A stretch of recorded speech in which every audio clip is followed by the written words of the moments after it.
Nowadays, we may feel like people are becoming more and more aggressive and hostile. We see violent acts performed seemingly out of nowhere. We hear terrifying stories of unthinkable acts. The honking of the angry cars wakes us up in the middle of the night. A neighbor beats the wall in blind outrage over a loss in an online game. We notice our loved ones growing impatient, co-workers having shorter tempers, children being unnecessarily cruel to each other. We may wonder if we humans are inherently programmed for violence, be it blind rage or cold-hearted malice. I have given the Machiavellian view a fair enough hearing, and was personally not at all convinced in its plausibility, bearing in mind its adherence to cold calculating cruelty and self-serving manipulation. I have seen too much altruism in my life, even though I have not been placed in the circumstances deemed by the Western world as safe and stimulating. Nonetheless, so much kindness has been displayed to me that even after doubting and fearing human nature for most of my childhood and adolescence, I was shown that viciousness and rage were conditioned, not predisposed. Reading Erich Fromm's The Anatomy of Human Destructiveness has given me an immensely helpful view on aggression. On one hand, the pseudo-Darwinist, instinctivist view insists on the importance of aggression's role in evolution, the inheritance of aggressive energy, the supposed need for species to fight and compete.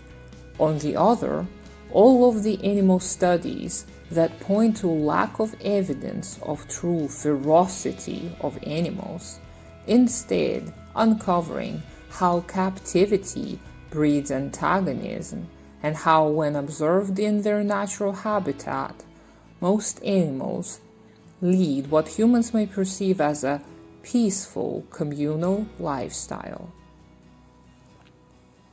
For example, all the chimpanzees I observed were cautious, hesitant creatures. This is one of the major impressions one carries away from studying chimpanzees at close range in the wild. Behind their lively, searching eyes, one senses a doubting, contemplative personality, always trying to make sense out of a puzzling world. It is as if the certainty of instinct has been replaced in chimpanzees by the uncertainty of intellect, but without the determination and decisiveness that characterize men. Or on gorillas observed in the wild, Schaller reports that on the whole interaction between groups was peaceful. Aggressive bluff charges were made by one male as noted above, and I once observed weak aggressiveness in the form of incipient charges towards intruders from another group by a female, a juvenile, and an infant. Most intergroup aggressiveness was confined to staring and snapping. Serious aggressive attacks among gorillas were not witnessed by Schaller. This is all the more remarkable because the gorilla group home ranges not only overlapped, but seem to have been commonly shared amongst the gorilla population. Hence there would be ample occasion for friction.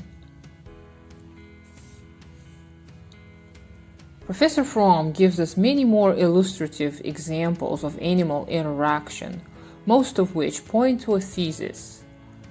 And further on, Scott states, under natural conditions, hostility and aggression in the sense of destructive and maladaptive, agonistic behavior are hard to find in animal societies. This is not to say that defensive aggressiveness is not an observable phenomenon, because it absolutely is. The distinction between protecting one's vital interests and intentional, or even unconscious, drive to harm another is so glaringly apparent that one has to be deep in the throes of denial to object to it. We see more fascinating conclusions supported by data in observable animal life in Piotr Kropotkin's Mutual Aid as a Factor of Evolution. While Darwin himself was chiefly using the term struggle for existence in its narrow sense for his own special purpose, he warned his followers against committing the error, which he seems once to have committed himself, of overrating its narrow meaning. In The Descent of Man, he gave some powerful pages to illustrate its proper, wide sense.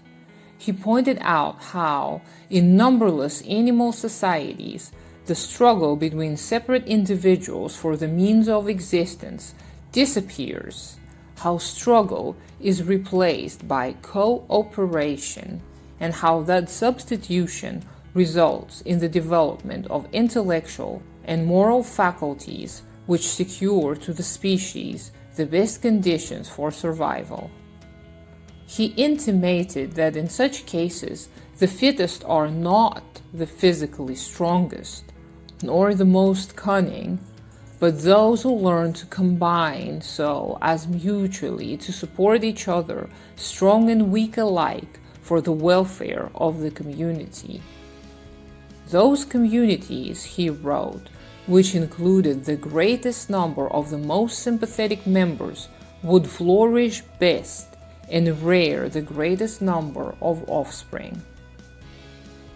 The term, which originated from the narrow Malthusian conception of competition between each and all, thus lost its narrowness in the mind of one who knew nature. Kropotkin, just as Fromm, has employed the works of many of his predecessors and contemporaries. Neither Kropotkin's nor can Fromm's work be viewed as isolationist and individualistic. Professor Kessler concluded as follows: I obviously do not deny the struggle for existence, but I maintain that the progressive development of the animal kingdom, and especially of mankind, is favored much more by mutual support than by mutual struggle. All organic beings have two existential needs, that of nutrition and that of propagating the species. The former brings them to a struggle and to mutual extermination, while the needs of maintaining the species bring them to approach one another and to support one another. But I am inclined to think that in the evolution of the organic world, in the progressive modification of organic beings, mutual support among individuals plays a much more important part than their mutual struggle. I have found immense reassurance in these kind comrades' extensive research, and have realized that the belief in the survival of the fittest is a convenient invention. According to Fromm, the instinctivist movement based on Darwin's teaching reflects the basic assumption of 19th century capitalism. Capitalism as a system in which harmony is created by ruthless competition between all individuals would appear to be a natural order if one could prove that the most complex and remarkable phenomenon, man, is a product of the ruthless competition among all living beings since the emergence of life. The development of life from monocellular organisms to man would seem to be the most splendid example of free enterprise in which the best win through competition, and those who are not fit to survive in the progressing economic system are eliminated. Isn't it peculiar how one may assign meaning to randomness of evolution?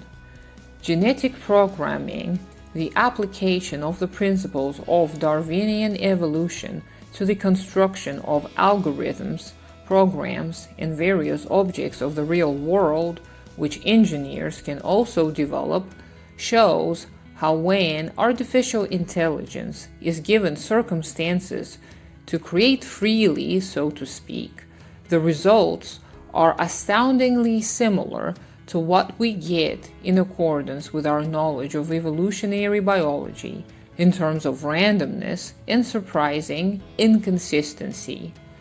When Adrian Thompson worked on the evolutionary gate matrix programming project and created microcircuits consisting of many identical blocks that could be connected in different order, these strange illogical connections were created. The use of interference and induction to perform the target function. This is exactly what biologists who study gene regulatory networks face. I have come across a simple metaphor of evolution as if throwing everything at the wall and seeing what sticks, and found it to be surprisingly helpful in realizing that there is no set purpose, necessary rhyme or reason to the adaptations. This realization can be a symbolic first step in a journey of conscious learning and awareness. The notion of aggression being a necessary evil, an evolutionary advantage, has set generations of people to fail to see the complexity of interaction among species.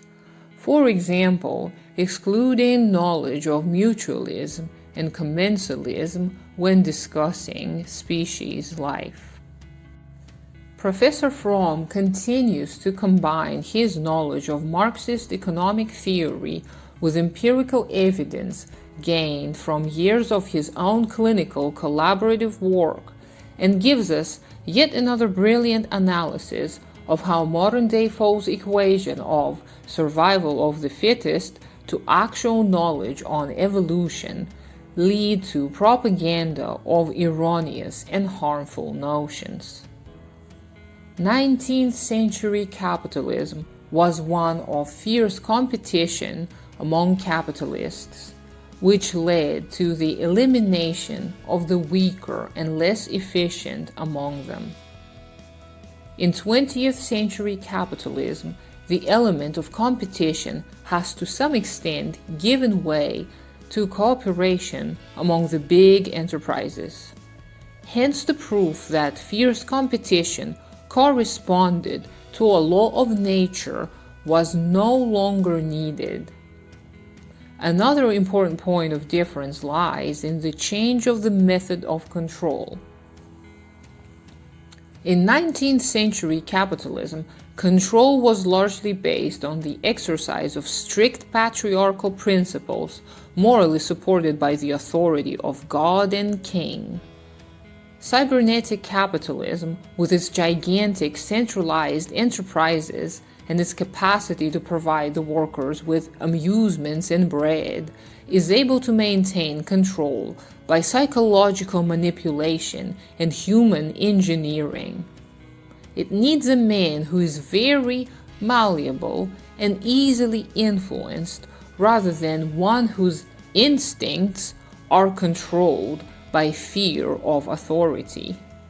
Finally, contemporary industrial society has a different vision of the aim of life than that of the last century. At that time, the ideal, at least for the middle classes, was independence, private initiative, to be the captain of my ship. The contemporary vision, however, is that of unlimited consumption and unlimited control over nature. Isn't it astounding how the economic powers that be influence the perception of science, the seemingly objective force of gaining insight from the observable world. When it was convenient, the belief of the ruthless, highly competitive, all or nothing, the ends justify the means individual was perpetuated. When it lost its usefulness, the thesis, the forced universal truth, was swapped in the manner most nonchalant to yet another half-truth. The individualist entrepreneur, hustling the right way, will achieve the dream of independent freedom.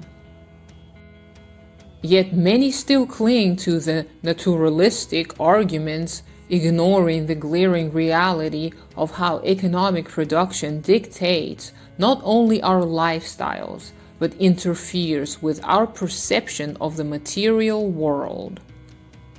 Marx has much to say considering this. In the social production of their existence, men inevitably enter into definite relations which are independent of their will, namely relations of production appropriate to a given stage in the development of their material forces of production. The totality of these relations of production constitutes the economic structure of society, the real foundation on which arises a legal and political superstructure and to which correspond definite forms of social consciousness. The mode of production of material life conditions the general process of social, political, and intellectual life. It is not the consciousness of man that determines their existence, but their social existence that determines their consciousness. Doesn't it follow that we are shaped by our surroundings, that our very nature is conditional, that what is natural to us is but an illusion, accidental more often than not, even though sometimes purposefully insidious? We know little, as yet, about the direct influence of the environment on the development of the brain. Fortunately, we know a great deal more about the role of social factors on the development of character, although all affective processes have, of course, a substrate of brain processes. It would seem that, at this point, we have joined the mainstream of thought in the social sciences, the thesis that man's character is formed by the society in which he lives, or, in behavioristic terms, by the social conditioning to which he is exposed. However, there is a fundamental difference between this view and the one proposed here. The environmentalist view of the social sciences is essentially relativistic. According to it, man is a blank sheet of paper on which the culture writes its text. He is molded by his society for better or worse being considered value judgments from an ethical or religious standpoint. The position taken here assumes that man has an immanent goal, that man's biological constitution is the source of norms for living. He has the possibility for full development and growth, provided the external conditions that are given are conducive to this aim. This means that there are specific environmental conditions conducive to the optimal growth of man, and if our previous assumptions are correct, to the development of the life-furthering syndrome. On the other hand, to the extent these conditions are lacking, he will become a crippled, stunted man, characterized by the presence of the life-thwarting syndrome. Why do we even want to continue engaging into the nature versus nurture debate? Isn't it more helpful to focus on what we can influence, can change, which is always going to be the nurture part? We cannot precipitate our nature into the desired directions, at least not ethically at the moment. But we can and we must change our conditions, shape them thus that no blind chance decides upon the lives and deaths of fellow humans. We can create safe conditions in which solidarity, not competitiveness, thrives. We can teach our children camaraderie, not xenophobia. Show them that diversity is neither a hindrance nor an advantage, and all can share in the common joy together. We can slowly but surely eliminate the underlying causes of aggression and hostility by providing people with sensible work conditions, plenty of leisure time, assurance that their inherent value would not be ripped away from them when an unmerciful disaster finds them, leaving them dependent on the fellow loving providers.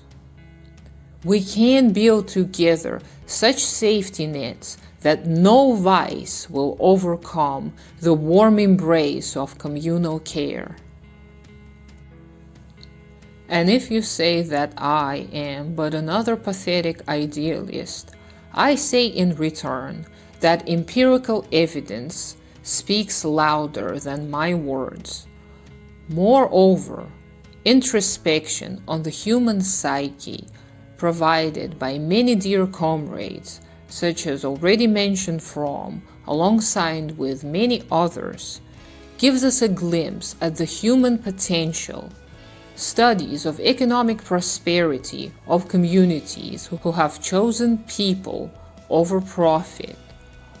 All of this is enough for me to say, if you have it left in you, comrade, join forces with us, and together let's build, out of the ruins of dreams of individual achievement, fame and riches, a true bridge between our human potential and the world of tomorrow.